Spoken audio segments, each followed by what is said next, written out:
Olá, bem-vindos ao podcast Crer para Viver. Esse é o nosso episódio de número 69, continuando com o tema Monogamia, a perspectiva de uma renovação, hoje, parte 3.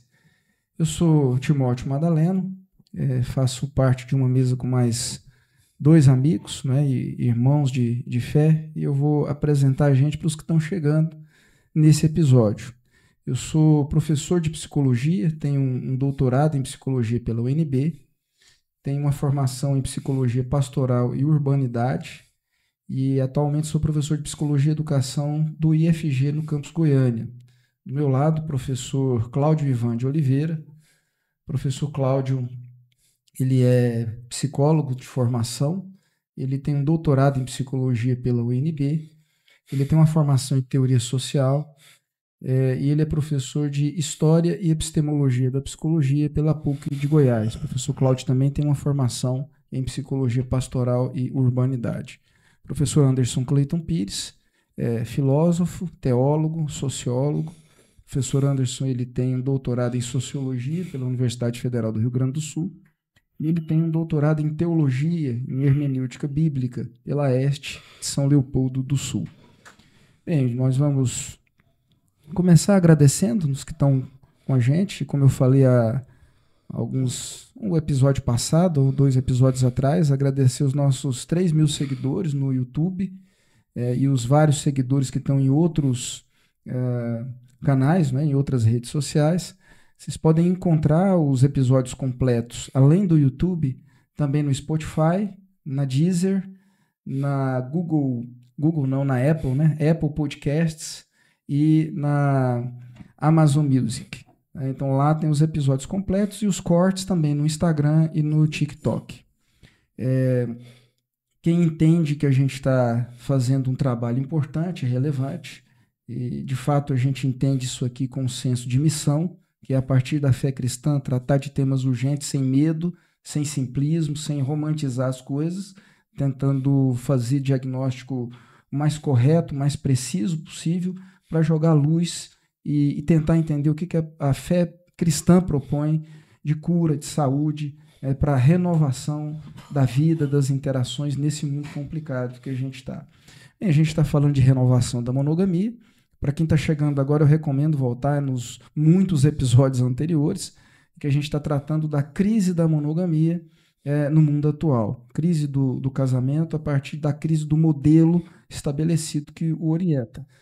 Então, nesse momento, a gente está propondo um caminho ou a possibilidade, considerando algumas variáveis, de renovação, partindo da convicção de que não existe possibilidade dessa renovação fora da fé, fora da orientação da fé cristã. Então, vamos começar. Hoje que a gente vai começar com o professor Cláudio.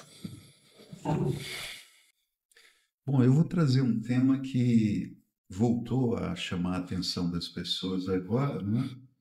Está estreando um filme novo do Superman.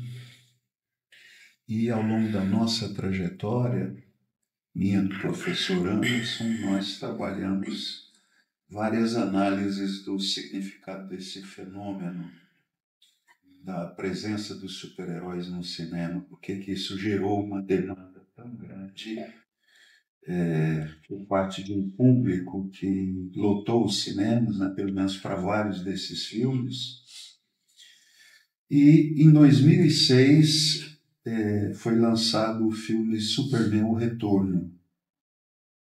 O professor Anderson escreveu um artigo analisando esse filme, mas não só para análise do filme, ele estava interessado em uma pergunta: por que o mundo precisa da fé cristã?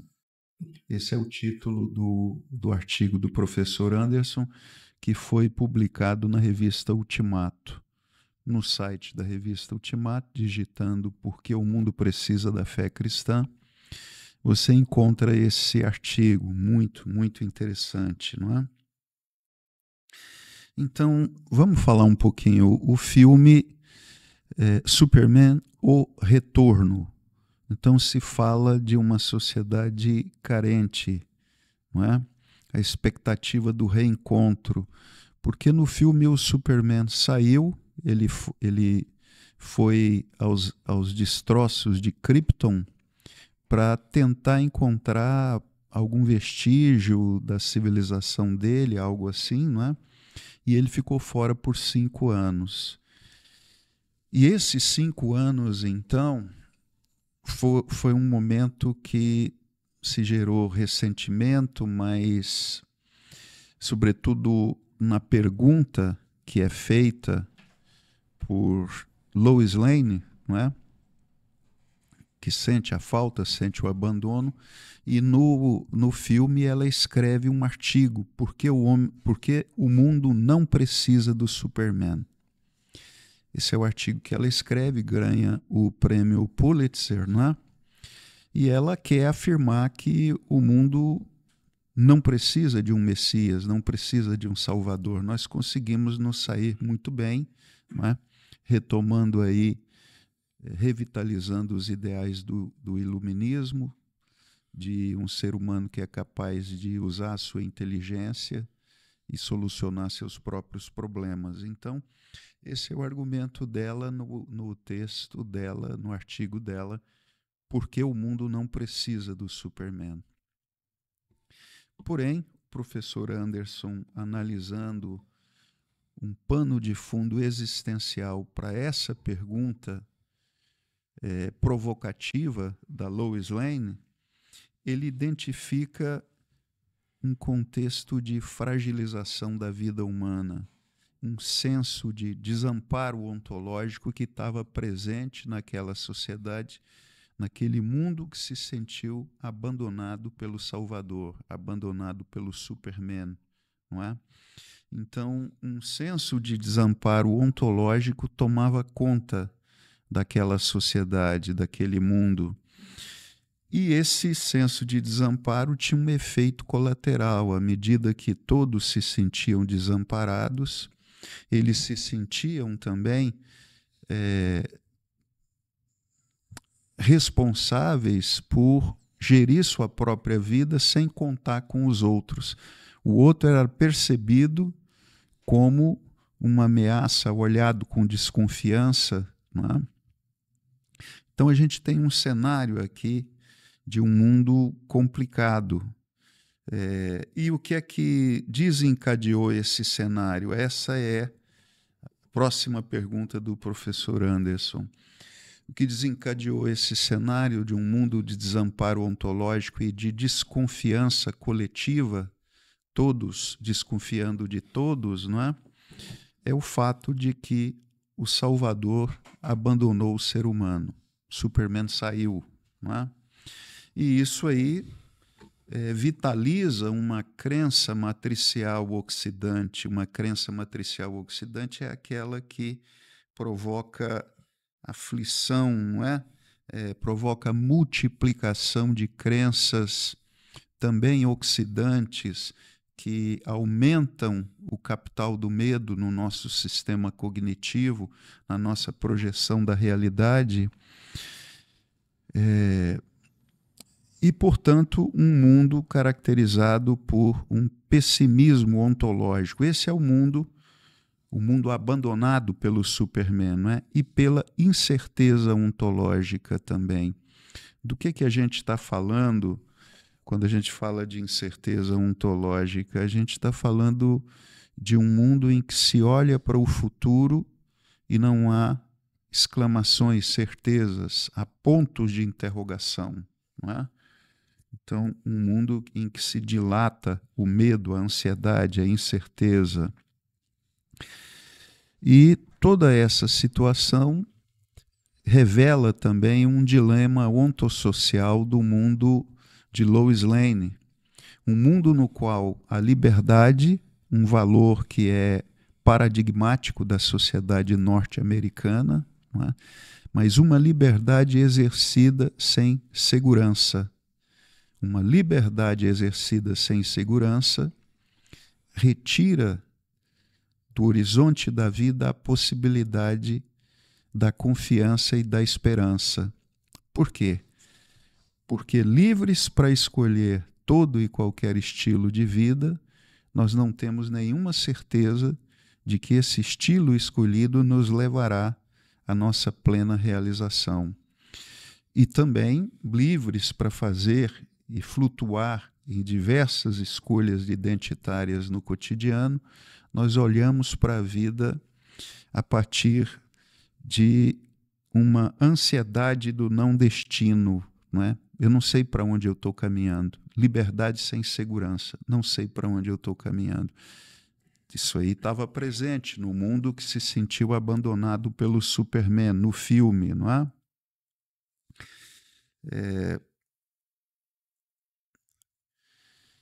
E por que isso? Porque o desaparecimento do Superman, à medida que ele sai, se retira também o fundamento histórico existencial da esperança. Quem era o Superman?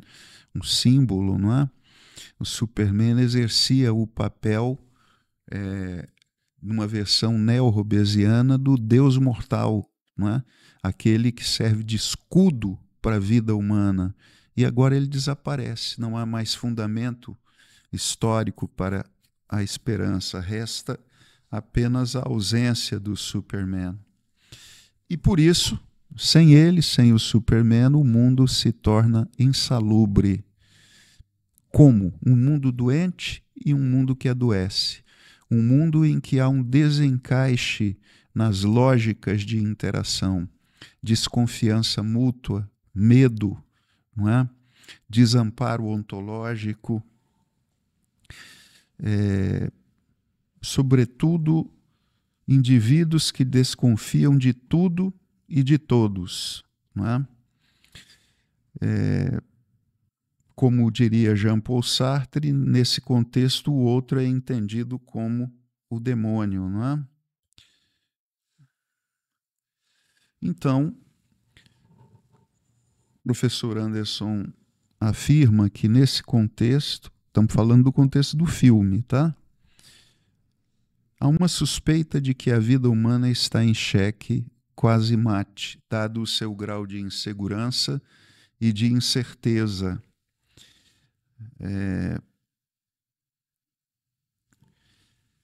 Por quê?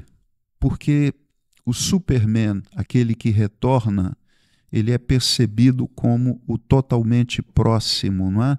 Se Søren Kierkegaard fala do totalmente outro, Deus como totalmente outro, ele está falando da distância, não é? O Superman é uma versão cristológica que fala daquele que está totalmente próximo, ele está entre nós, ele age de forma pragmática, não é? Ele interfere imediatamente na bala que está caminhando na nossa direção e ele vai lá, como o Clark Kent de Smallville, e segura aquela bala. Uma versão pragmática que age de forma imediata, não é? Pragmatismo tão valorizado na cultura norte-americana, mas ele é o totalmente próximo. Ele não se oculta, ele não é invisível, não é? No mundo fictício, ele está lá. Porém, a ausência dele, a ausência do Superman, provoca um vácuo moral naquele mundo. A saída do Superman abre um vácuo moral. Por quê? O que é que se perde com a saída do Superman? Se você assistiu tanto o Superman do Henry Cavill, quanto o Superman também do O Retorno, não é? Brandon Rhodes, alguma coisa assim, do ator, ali sempre tem a ideia de que Jor-El está dizendo que o Superman era um símbolo, não é? Um modelo de bondade que a humanidade deveria seguir. Então, a saída do Superman, né, provoca um vácuo moral. Não mais existe aquele modelo epopeico, não é? De uma ação humanitária, de uma ação que se desdobra com todo o esforço para realizar o bem para o outro, e nunca a autorreferencialidade. O Superman está sempre querendo fazer o bem para o outro, não é? Uma grandeza humanitária de compromisso com as nossas biografias fragilizadas. Esse é o Superman. E na ausência dele, então, existe um empobrecimento das lógicas de interação. Os indivíduos passam a acreditar, então, que ninguém se interessa por ninguém, todos se aproximam de uma perspectiva instrumental, não é? Eles querem tirar algum benefício. Então você tem o desencaixe de lógicas de interação. Lógicas de interação se tornam muito mais patogênicas do que calogênicas, não é? Bem, como é de se esperar, claro, ao final, Lois Lane admite que o mundo precisa do Superman. Mas por quê? Bom, a partir desse momento do artigo, o professor Anderson procura estabelecer uma análise de convergências e de divergências entre o filme Superman, o Retorno, e o nosso mundo da neomodernidade. O que é que existe de comum e divergente entre esses dois mundos, não é? Bem, a realidade do mundo da neomodernidade é a realidade do mundo do fim da religião. Esse é um artigo do professor Anderson, O Fim da Religião e o Último Homem. Lá, quem quiser ampliar o que eu estou falando aqui, existe uma análise dos super-heróis, não é? Por que os super-heróis se tornaram seres tão aclamados no cinema? Porque nós admiramos neles o poder que eles têm para restaurar uma ordem ontológica que nós não conseguimos restaurar. É o que diz o Nick Fury dos Vingadores, não é? Esta aqui, os Vingadores, é a equipe que é capaz de fazer por nós o que nós não podemos fazer.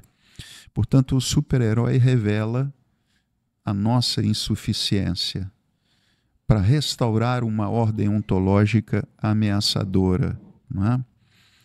Então ele é esse símbolo de segurança em um mundo, atenção, o mundo do fim da religião, um mundo no qual as razões transcendentes para a esperança foram progressivamente retiradas, não é? O fundamento transcendente da esperança foi progressivamente retirado.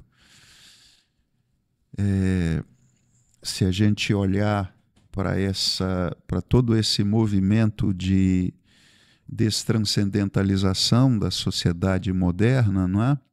Nós vamos ver que cada vez mais o corpo dogmático da religião perde a sua credibilidade e também o fundamento transcendente da esperança. Mas é nesse mundo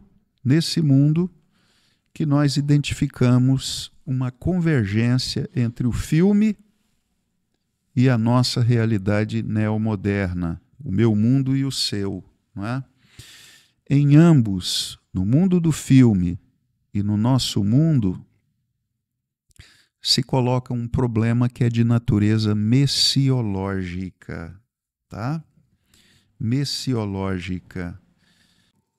Nos dois mundos, lá e aqui, se procura algo ou alguém que seja capaz de reescrever essa nossa história de aparente irreversibilidade contingencial, quer dizer, um determinismo que parece nos levar inevitavelmente para a condição do negativo, não é?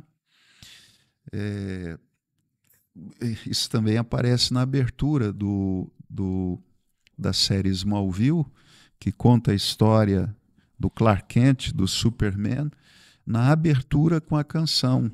Ali se diz, somebody save me, alguém me salve. É um sujeito indeterminado, mas é um grito de alguém que está procurando, não é? Uma mão estendida num mundo em que essa mão não está presente. Então, essa fome messiológica está presente na série Smallville, como está presente no mundo do filme que eu estou analisando e como está presente também no nosso mundo neomoderno, não é? Tanto é que nós vamos ao cinema ver essas figuras com esse poder supracósmico para mudar um mundo em desordem ontológica, restabelecer uma ordem ontológica. Mas hoje, no que Zygmunt Bauman chama de sociedade anti-escatológica, quer dizer, uma sociedade na qual existe um esforço cognitivo para melhorar a vida humana, não é? Ela é anti-escatológica em que sentido? No sentido de que nós estamos todos voltados para a tarefa do século, do aqui e do agora. A nossa agenda cotidiana está lotada daquilo que diz respeito aos nossos interesses seculares. É o trabalho, o lazer, a amizade, sobretudo o mercado de trabalho, não é? Então, o transcendente não aparece no nosso cotidiano.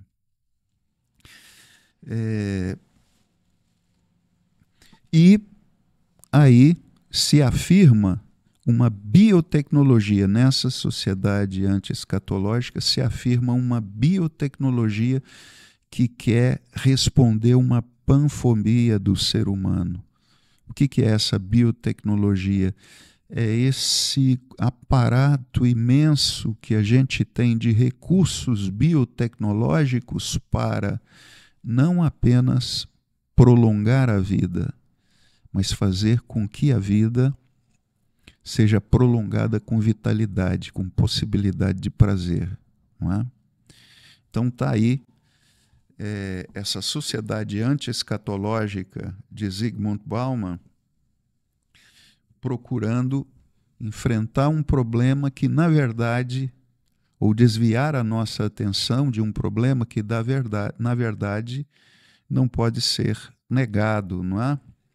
Que é a própria natureza do design, do ser aí para a morte de Heidegger. É assim que ele olha para a nossa existência, não é?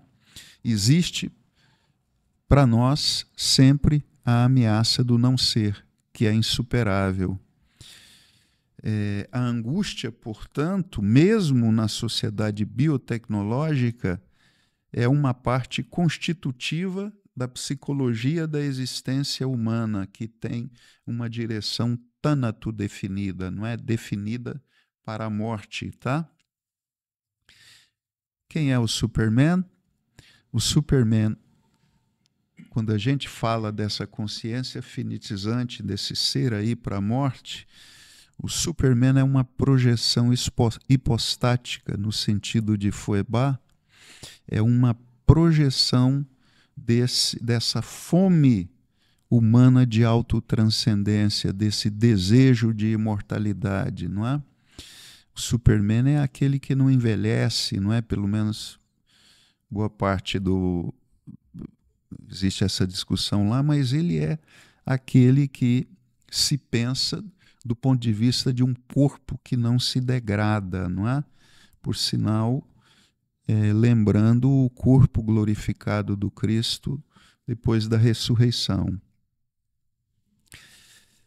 Então ele é, o Superman, uma projeção hipostática, não é, dessa fome de imortalização da vida, que revela o sentimento trágico, a constatação da morte como realidade inegável para nós.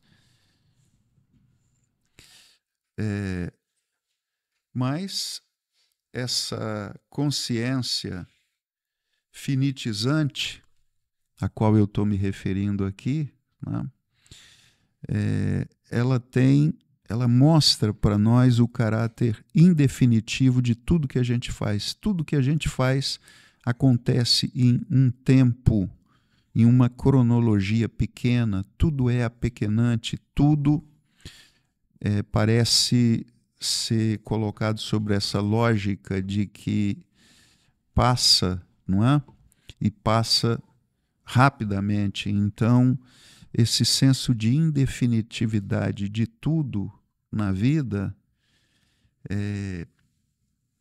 parece ter sido o fundamento para um desinteresse pelo futuro e uma volta para o agora, não é? Se nós só temos esse agora, é nesse agora que nós devemos sorver todas as possibilidades da vida. Então, essa sociedade biotecnológica, ela quer deixar de pensar na morte, não é? E, portanto, nela se afirma a fixação no agora, um tempo obsessional do indivíduo neomoderno na sociedade que se esvaziou da esperança, uma sociedade nietzschiana, não é? Que nos ensinou a valorizar o presente como momento de plena realização e não o futuro escatológico, o futuro como realidade que pode ser descomplexificada, e sim, na verdade, a valorização do presente vivido.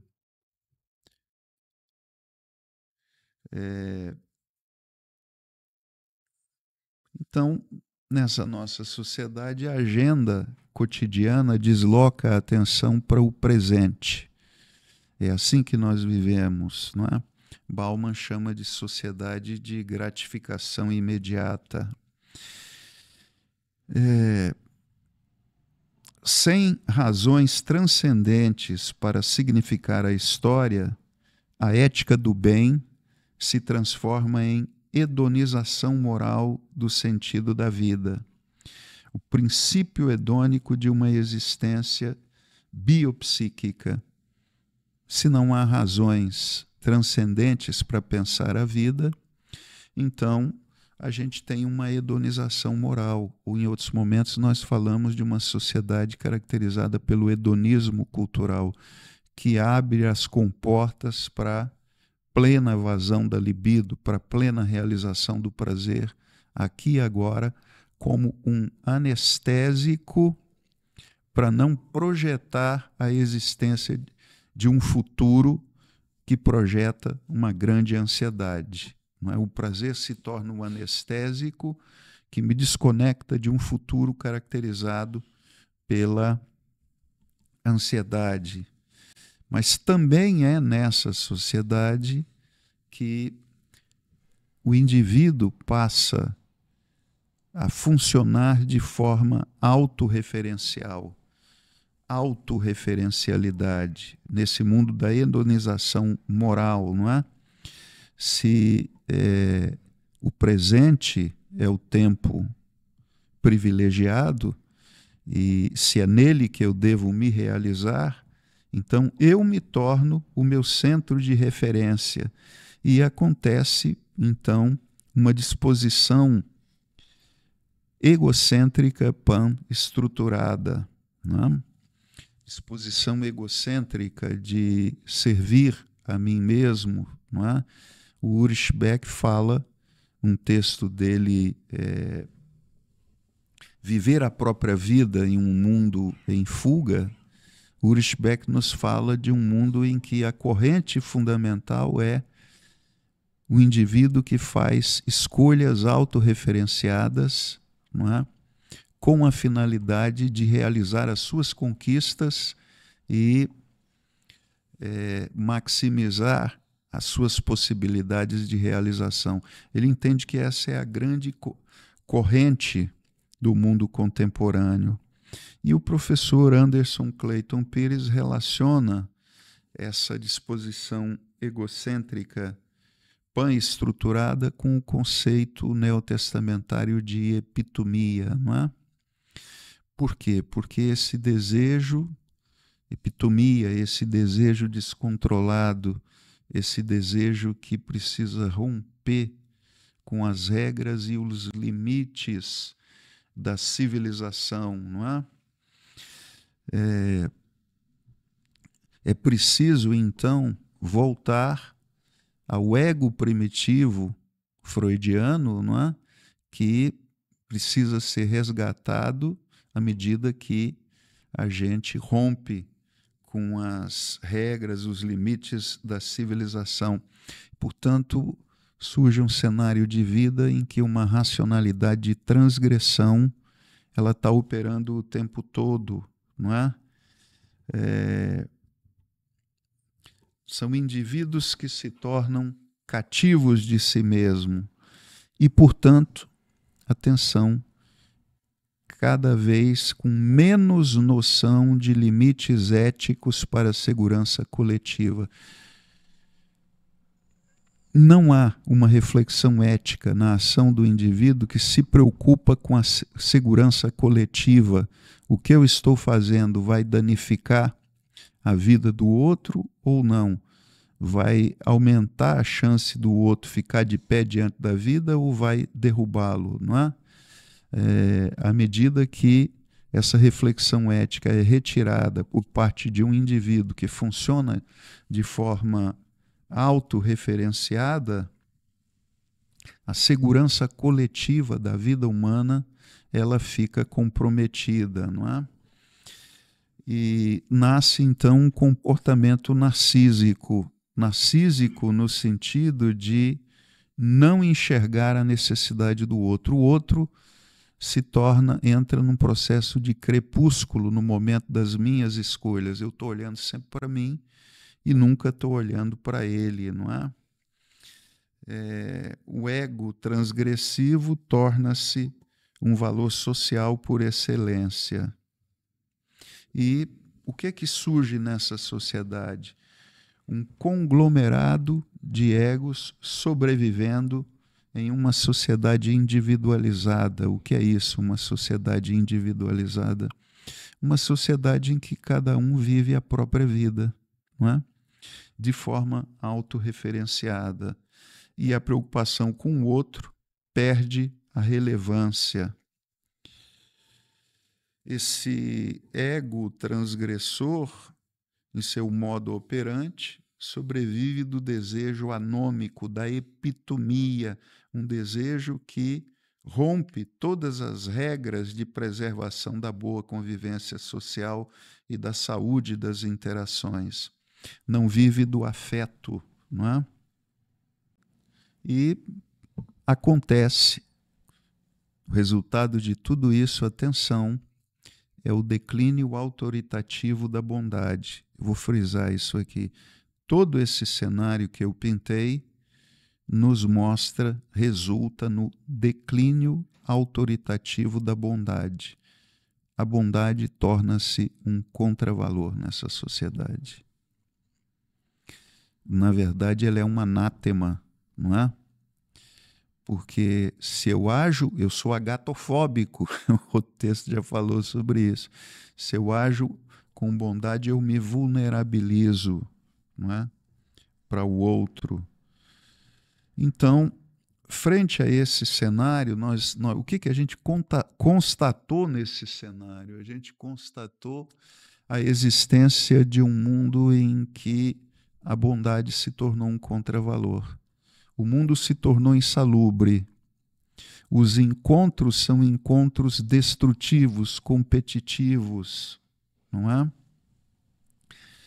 Frente a essa constatação, o professor Anderson parte para o momento em que ele vai responder a pergunta que está no título do artigo dele, não é?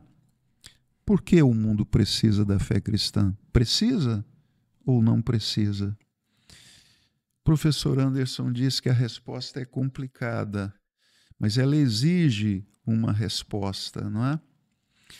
E a resposta é sim. O mundo, exatamente esse mundo do declínio autoritativo da bondade, precisa da fé cristã. Porque somente a bondade humana pode devolver a salubridade para esse mundo, não é?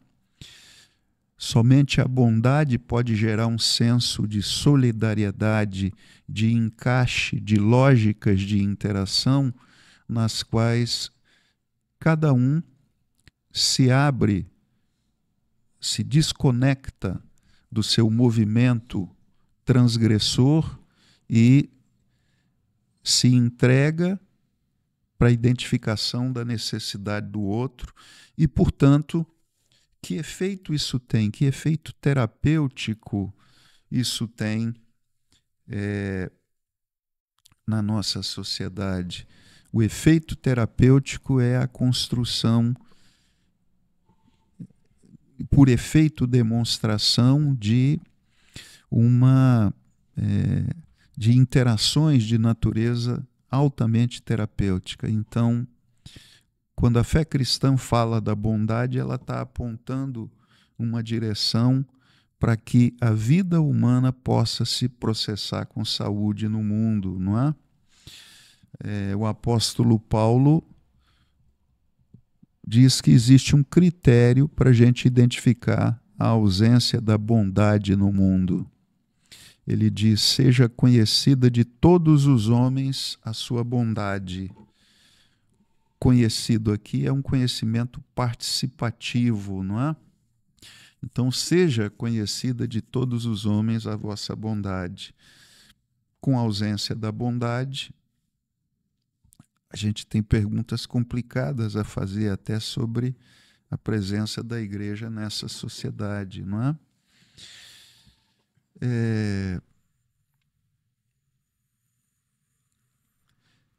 Bem, o vício, partindo mais para uma conclusão, o vício, que vício? O vício de repetir a experiência do prazer de forma transgressiva, não é? O vício é uma lógica de interação autogratificante que produz experiências de alienação interafetiva.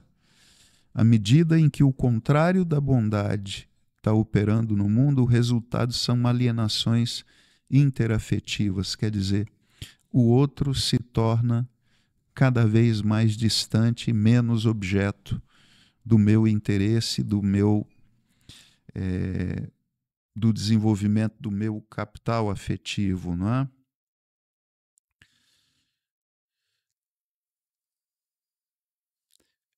À medida que a bondade se torna um valor na sociedade, o senso de desamparo ontológico não é sentido, pois nela, na bondade, não é o outro que se aproxima do ego, mas o inverso. O caso do bom samaritano. É o eu que se doa ao outro, não é? Ora,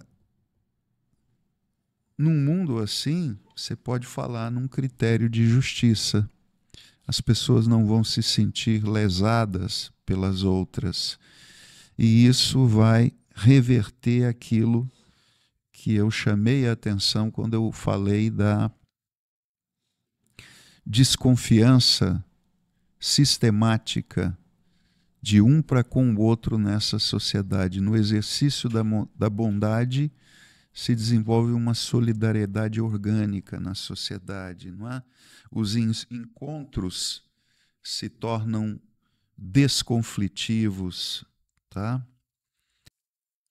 A esperança se revitaliza, pois a vida do outro passa a ser percebida não mais como uma ameaça, mas como uma parte constitutiva de uma mega solidariedade orgânica.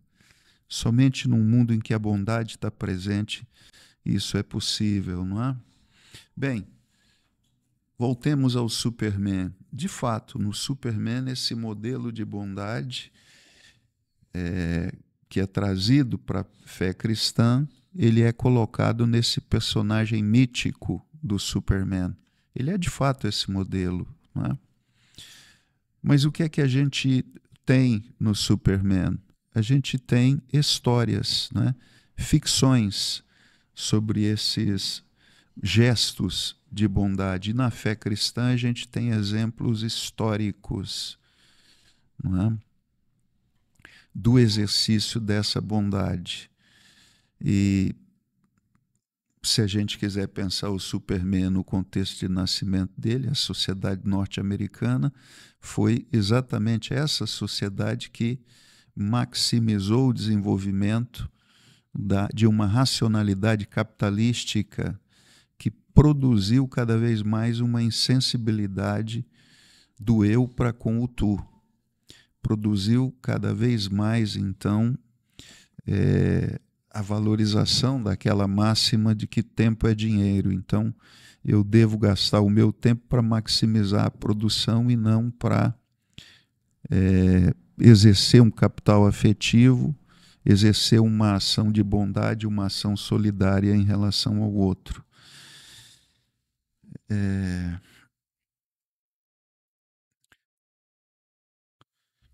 nessa sociedade da racionalidade capitalística, a bondade se eclipsou.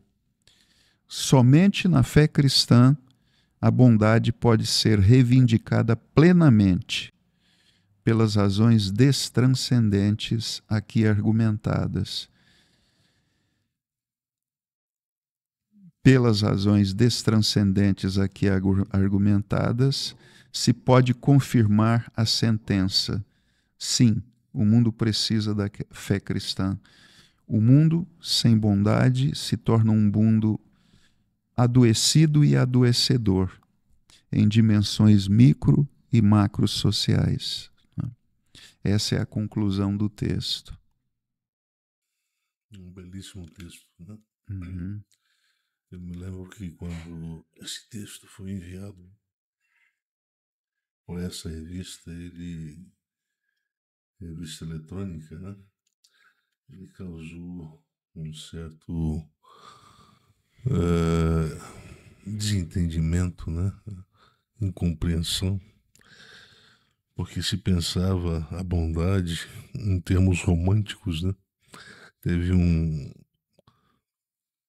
uma pessoa, um leitor da revista, que entendeu assim,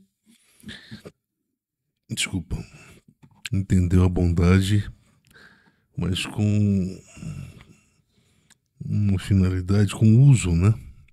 Sendo aplicado romanticamente. É um mundo que precisa ser reconstruído à base de decisões políticas, né? Quem fez essa crítica é um PSDBista, um tucano, né? Um leitor que gostava de causar um descontentamento em todo mundo que escrevia para a revista. Ele tinha um prazer em gerar esse comportamento inadequado, né? Pois bem, mas o que esse texto tem a ver com o tema que nós estamos tentando finalizar, que é a monogamia, né? A monogamia já entendendo que o grande desafio da monogamia hoje é sobreviver num contexto em que não há espaço e não há um convite, eu diria um convite honesto por parte da cultura, essa cultura que é uma cultura que se mostra cada vez mais secularizada, para se encaixar conceitos como esse, o conceito da bondade. O conceito da bondade é um conceito que deveria ser aplicado sempre quando tensões fazem parte do cotidiano das pessoas. Sempre quando seja o cotidiano vivido na família, seja o cotidiano vivido na política, seja o cotidiano vivido na escola, seja o cotidiano vivido num trabalho normal, etc. As tensões, elas são responsáveis por produzir alienação. Portanto, a bondade é um antídoto a essa, eu diria, essa tendência natural, a essa vocação natural das interações sociais ou das lógicas de interação produzirem alienação afetiva, alienação interafetiva. Então, isso é um problema, porque a sociedade que foi apresentada agora pela fala do professor Cláudio é uma sociedade que precisa da fé cristã. E por que precisa da fé cristã? Por causa da monogamia. Não se pode pensar a sobrevivência desse modelo em uma sociedade que vira as costas para a fé cristã. Porque quando eu falo de fé cristã, eu falo de algo que deveria ser compreendido, mas não é compreendido assim, mas deveria ser como uma circunstância, uma situação vivida por pessoas que se unem para viver um ideal de vida em que o consenso seja o objetivo final de todos os cruzamentos possíveis. Cruzamento na cama, cruzamento na cozinha, no café da manhã, cruzamento no sofá, assistindo um bom filme, cruzamento no hospital, quando um fica doente, ou a esposa ou o marido, cruzamento no momento de angústia, de espera, cruzamento no momento em que as possibilidades são muito menores do que as necessidades, em que o futuro parece nunca chegar. Então, nós precisamos criar espaços para esticar. E aí o mundo da fé cristã é um mundo que cria, que possibilita. Veja bem, no capítulo 13 de 1 Coríntios, o apóstolo Paulo fala de amor. Obviamente que o amor que ele fala aqui, ele não está falando para o marido, para a mulher, mas ele está falando para o cristão. O cristão que deveria viver esse modelo de vida. E aí nós temos duas possibilidades. Nós temos a possibilidade de definir o conceito propriamente, né, ágape, e nós temos a possibilidade de definir o portador moral com efeitos sociais desse conceito ágape. Então, eu prefiro o segundo. Então, vou fazer uma leitura aqui, que é uma leitura que todos vai se lembrar de que texto é esse, do que ele trata. E eu vou fazer algumas indagações posteriores e tentar provocar a todos aqui a uma reflexão que torne o tema trazido pelo professor Cláudio altamente relevante para a perspectiva que nós queremos apresentar de uma revitalização do modelo da monogamia. Diz o apóstolo Paulo que preste atenção, existem duas versões, o que é o amor, nessa versão você tenta responder, o amor é paciente. E existe outra versão, quem ama é paciente e bondoso. É uma tradução, eu acho que mais humana, né? Porque deixa de ser o amor na definição como é posta na nossa tradução mais antiga, ele fica um pouco filosófico, né? E aqui não, quando eu digo quem ama, eu estou antropologizando. O antropos não é o homem no sentido de gênero, mas é a humanidade, no sentido de nós temos aqui um comportamento compartilhado entre a espécie humana. Portanto, o antropos é isso. Então, quem ama é paciente, é bondoso. Quem ama não é ciumento e nem orgulhoso, não é vaidoso. Quem ama não é grosseiro, nem egoísta. Não fica irritado, não guarda mágoa. Quem ama não fica alegre quando o outro faz alguma coisa errada. Quem ama não se alegra quando alguém faz algo que... Aliás, quem ama se alegra quando alguém faz o que é certo.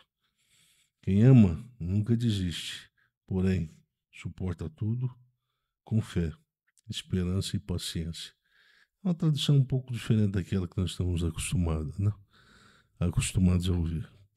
Mas veja bem, o que está se tentando definir aqui não é um conceito abstrato que retrata um comportamento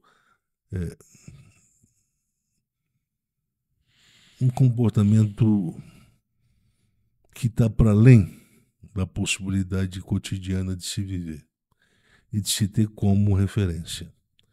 Referência axiológica, referência antropológica, referência ética.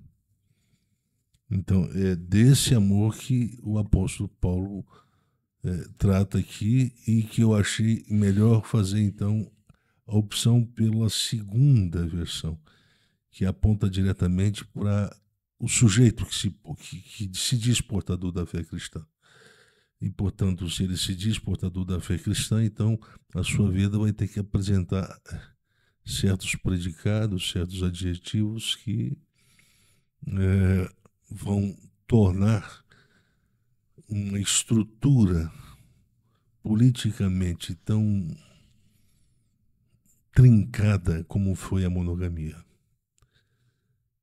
Porque até o dado momento, sobretudo a partir daquela nossa última leitura, em que a gente introduziu as variáveis individualismo e autonomismo, quando as partes tendem a pagar, suprimir a individualidade, trocando a individualidade pelo individualismo, então isso acaba produzindo ou fomentando o desenvolvimento de uma cultura individualista.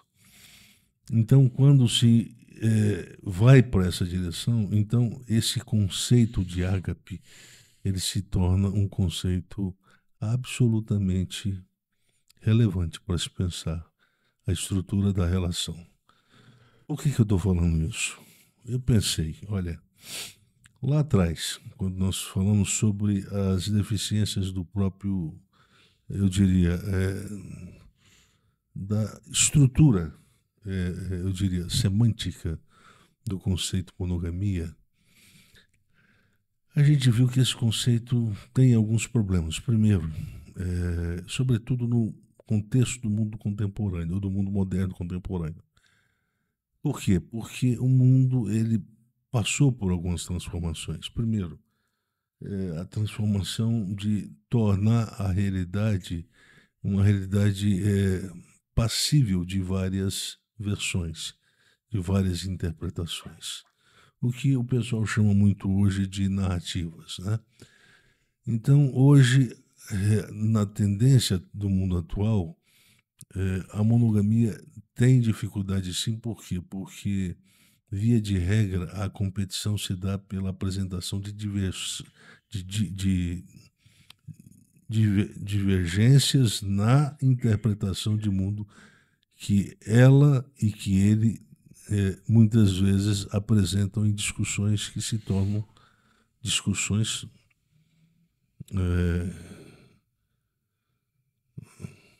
com forte teor ofensivo, com forte teor provocativo e com o potencial de causar, inclusive, uma ruptura na relação. Então, aqui a coisa fica séria. Eu me lembro, eu estava conversando ontem com minha mãe e com meu pai, fui fazer uma visita para eles. Visita não, fui ficar com eles. Eu acho essa palavra visitar pai e mãe uma palavra muito idiota. Na verdade, quem vai visitar é porque não tem familiaridade, não tem intimidade suficiente. Para casa de pai e de mãe, a gente vai para ficar com eles. Vai para suprir a fome de afeto que os pais têm dos filhos. E quando os filhos ainda amam os pais, vai para suprir também a fome de afeto dos filhos. E eu estava lá conversando com os dois e a gente estava falando sobre um casal. Um casal que deixou que essa tendência individualista produzisse eu diria, uma cama de gato. Quando eu era pequeno, a gente falava de cama de gato, é como se fosse uma armadilha que se coloca para o outro cair, de forma planejada. Então, a relação foi sempre marcada emblematicamente por esse comportamento. Sempre um vendo o seu lado como um lado mais importante. Ela fazendo tudo, trabalhando para si, sempre para usufruir de forma egoísta do resultado do seu trabalho. E, de forma igual, ele também produzia com essa mesma intenção. Veja bem, o mundo da bondade, o mundo da fé cristã, é um mundo que torna inviável esse tipo de comportamento. Torna inviável, porque no mundo em que a fé cristã estabelece uma moral cotidiana para se viver, tanto o marido quanto a mulher, se ele pudesse dar sinais, o mundo pudesse dar sinais de que há uma reprovação sempre quando o casal ele tende a desenvolver esse comportamento individualista, esse comportamento autonomista. Se ele pudesse criar terremotos, tremores na terra, tremores na vida, no coração, palpitação no coração, pudesse gerar um mal-estar físico, mental, uma ansiedade de alta palpitação, né? Aquela ansiedade que a pessoa não consegue às vezes nem respirar, falta ar. Então, já pensou se as pessoas, sempre quando agissem de forma inadequada no mundo da fé cristã, se houvesse esse aviso por parte da providência, né? Essa parte da providência desse esse aviso e ela, de alguma forma, desenvolvesse um mal-estar, uma palpitação, etc. Infelizmente, isso não acontece. Qual é então nosso grande desafio?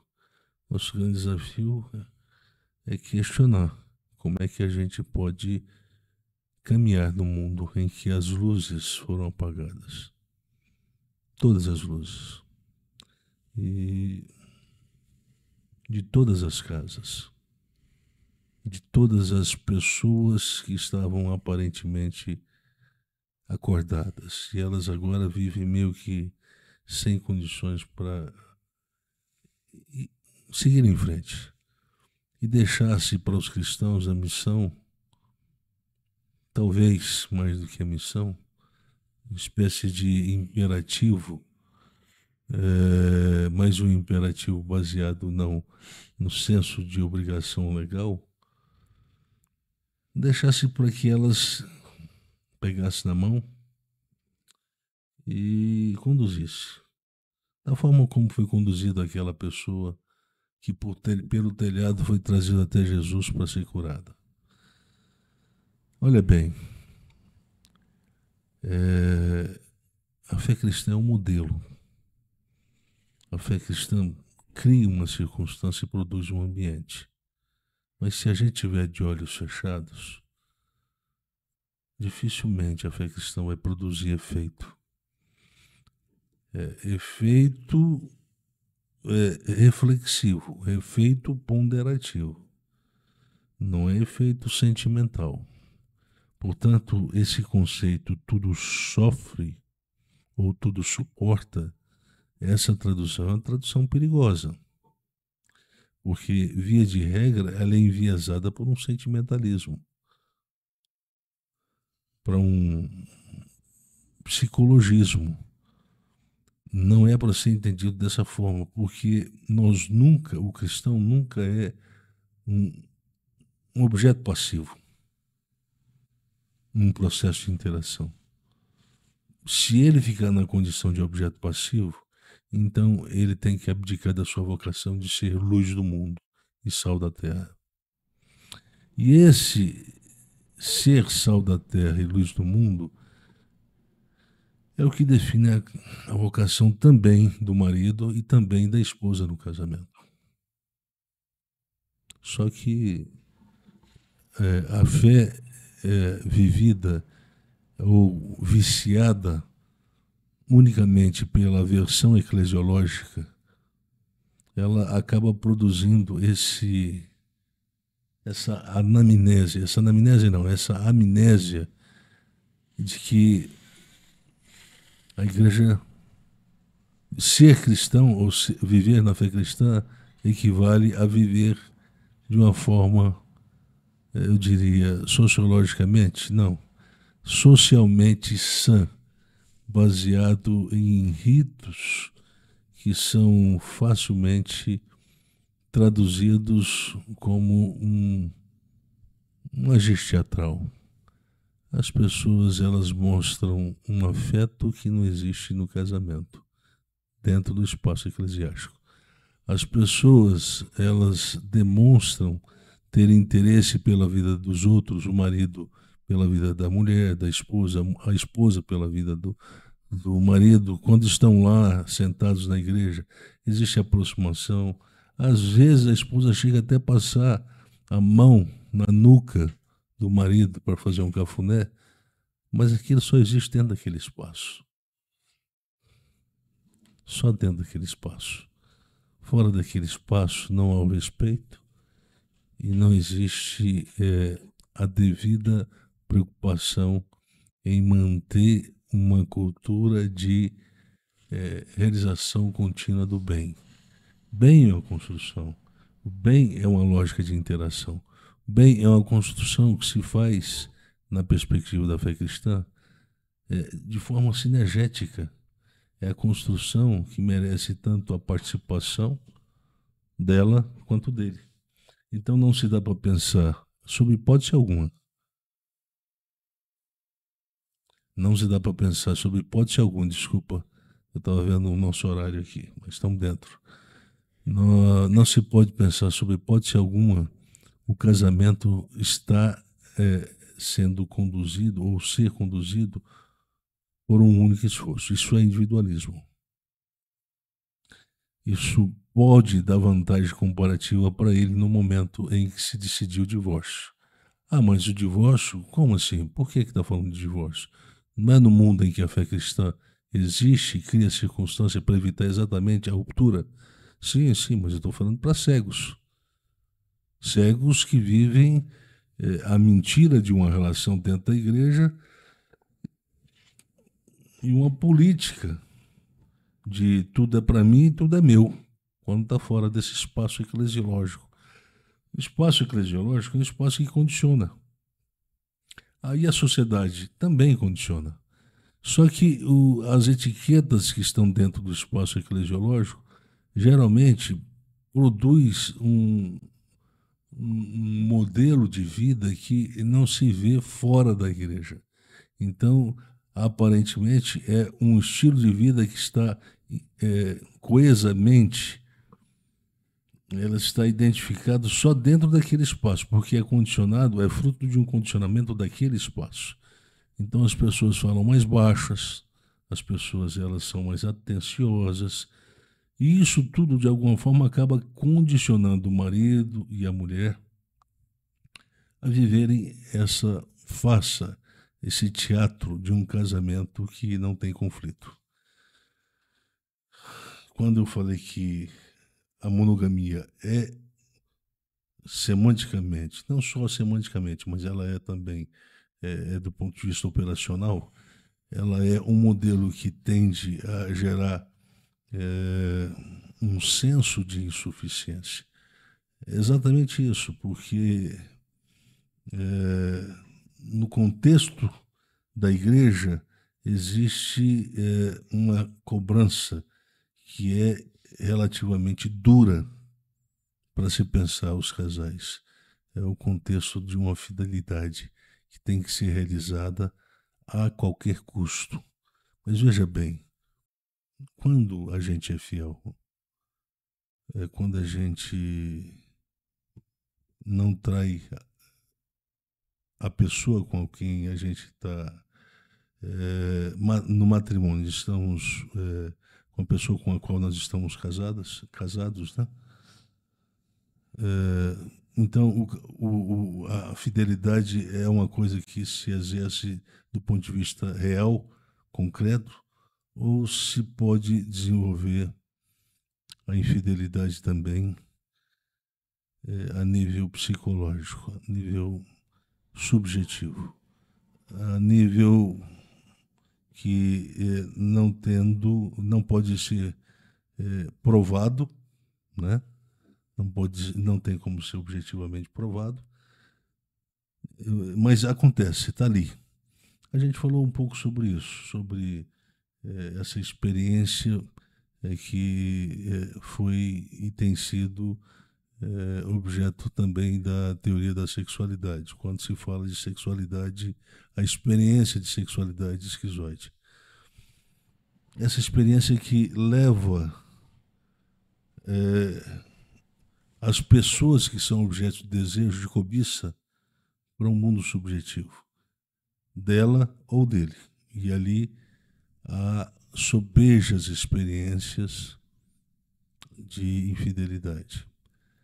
Agora, se eu for pensar que o índice de adultério ou de relacionamentos ou de experiências extraconjugais estão crescendo, o índice está crescendo, então eu vou ter que admitir que antes é preciso dizer que o índice de experiências de sexualidade também, da experiência de sexo esquizoide, também está acontecendo em um grau muito maior. É anterior, porque ele vem antes da pessoa decidir se de fato ele vai para essa ruptura aberta, ou seja, objetivamente flagrável, porque quando você se expõe ou decide a ter uma experiência concreta de infidelidade à esposa ou marido, então ali você está disposto a aparecer, a ser fotografado. Em algum momento isso vai acontecer. Lá atrás o senhor falou que a infidelidade ela começa primeiro com um planejamento racional imaginário, né? Lembra que o senhor tratou cobiça disso? É isso, né? A cobiça é isso, a epitomia é isso. O desejo é uma diferença. A gente fez a diferença entre desejo e cobiça, né? Sim. Então a cobiça é quando o desejo desenvolve ele programa, ele planeja o ato da transgressão. O que é a cobiça? É o desejo em um processo de demetização. E aí a gente tentou encaixar esse conceito no conceito de racionalidade transgressora. Então a cobiça é uma demonstração funcional da racionalidade transgressora agindo, atuando dentro dessa estrutura de monogamia. A monogamia ela tem um potencial de produzir a cobiça, ou de deixar a cobiça ser produzida. E aí existe, a gente falou também sobre o mito da grama mais verde, né? Quer dizer, quando a gente está namorando, a gente tem olho só para a nossa namorada. Quando a gente está namorando, ela só olha para ele e ele só olha para ela. Mas, curiosamente, nesse momento, que é um momento de conhecimento, etc., o índice de traição é baixo comparado com os casais dentro da estrutura da monogamia. Então, significa que alguma coisa existe na monogamia que pressiona ele olhar para lá, para a vizinha, para outra grama que é mais verde. Existe alguma coisa no modelo que obriga ela, condiciona ela a ver o outro como sendo melhor, mais especial do que o seu marido. Isso está na estrutura. Porque se não tivesse, não haveria o comportamento do adultério. Seria imbecil, seria antilógico pensar, mas por que adultério? Se a monogamia não alimenta essa possibilidade. Não haveria a cobiça. Então, veja bem, a cobiça ela existe porque existe uma estrutura que facilita a sua penetração.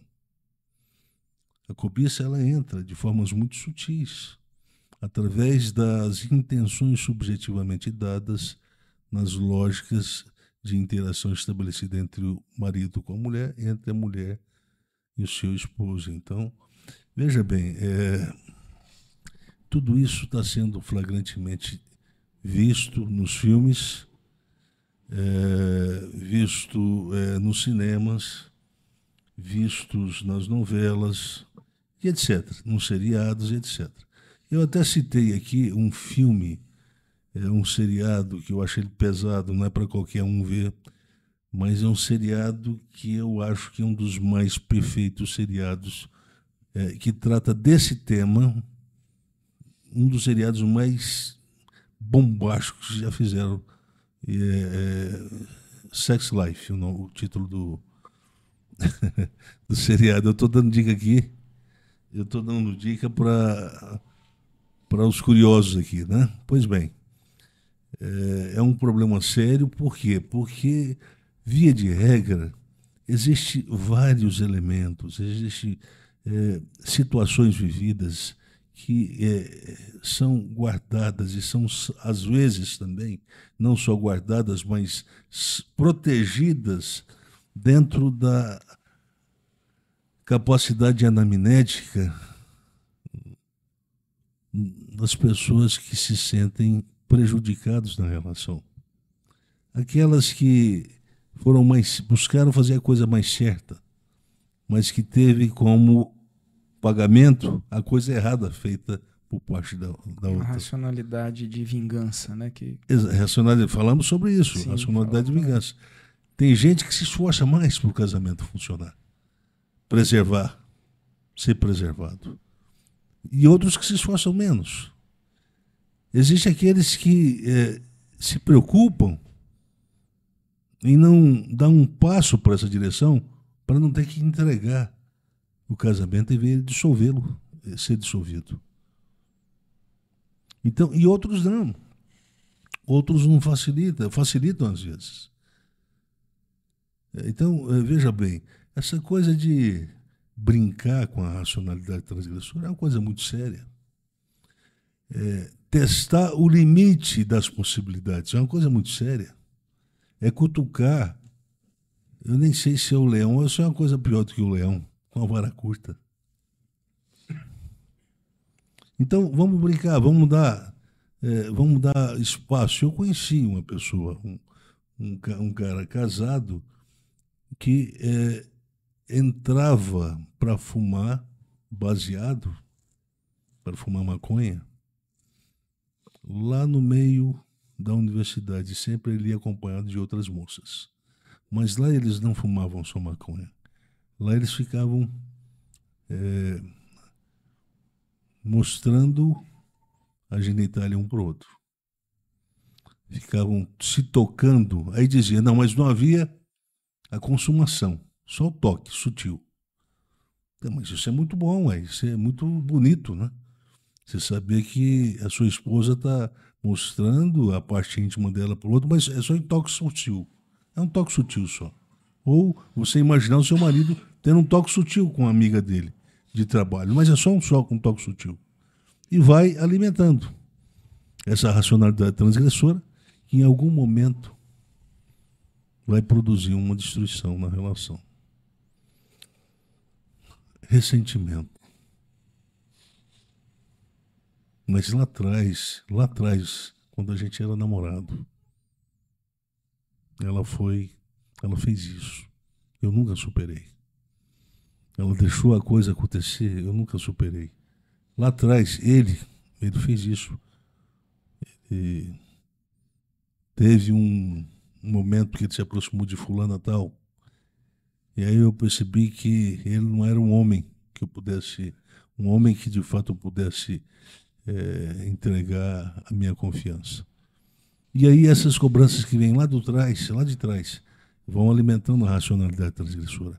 A vontade de uma vez, em algum momento no futuro, deixar que o desejo se transforme em uma sede de vingança no uso de uma racionalidade transgressora.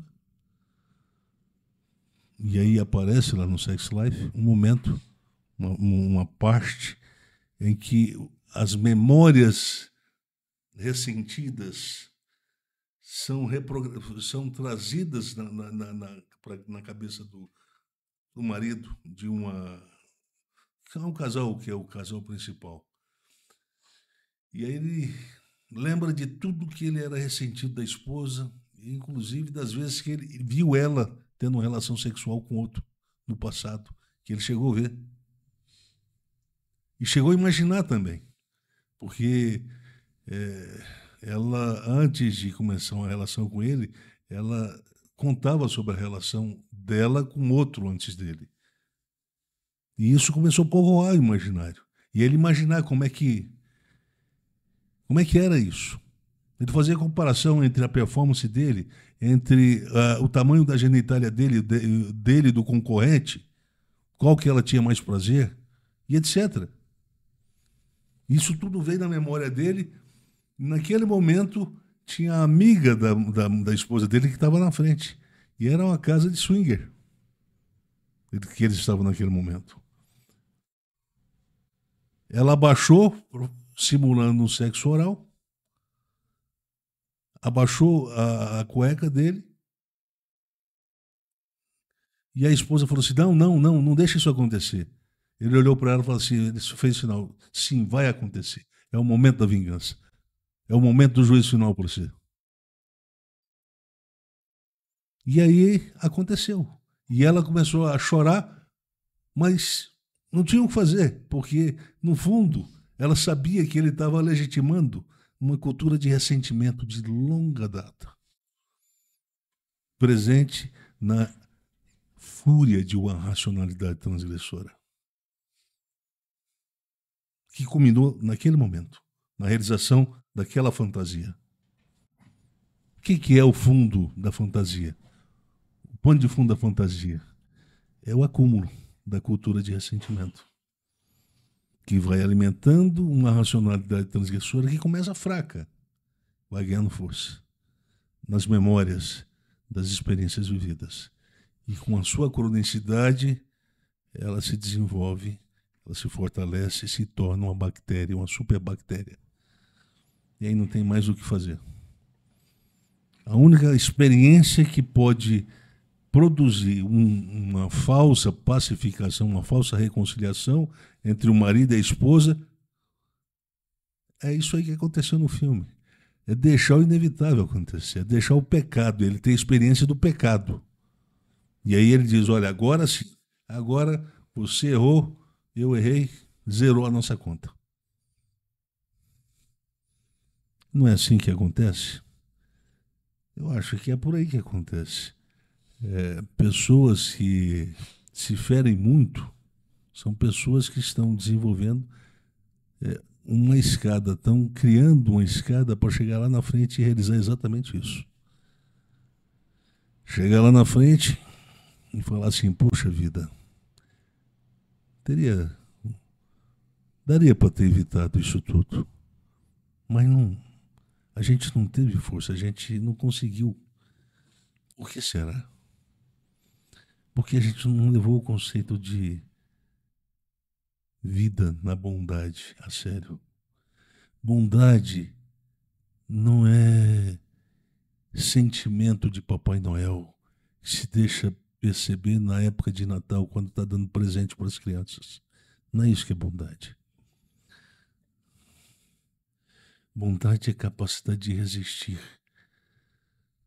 à entrada do mal na consciência pela via do ressentimento. Isso é bondade. É resistência. O Paulo está dizendo que tudo suporta. Mas essa é uma tradução frágil. Não só tudo suporta, como tudo acredita. Tudo sofre. Mas são conceitos vagos. Importante eu saber que eu preciso ter resistência para não deixar o lixo ser acumulado demais na minha consciência. Porque eu posso fazer desse lixo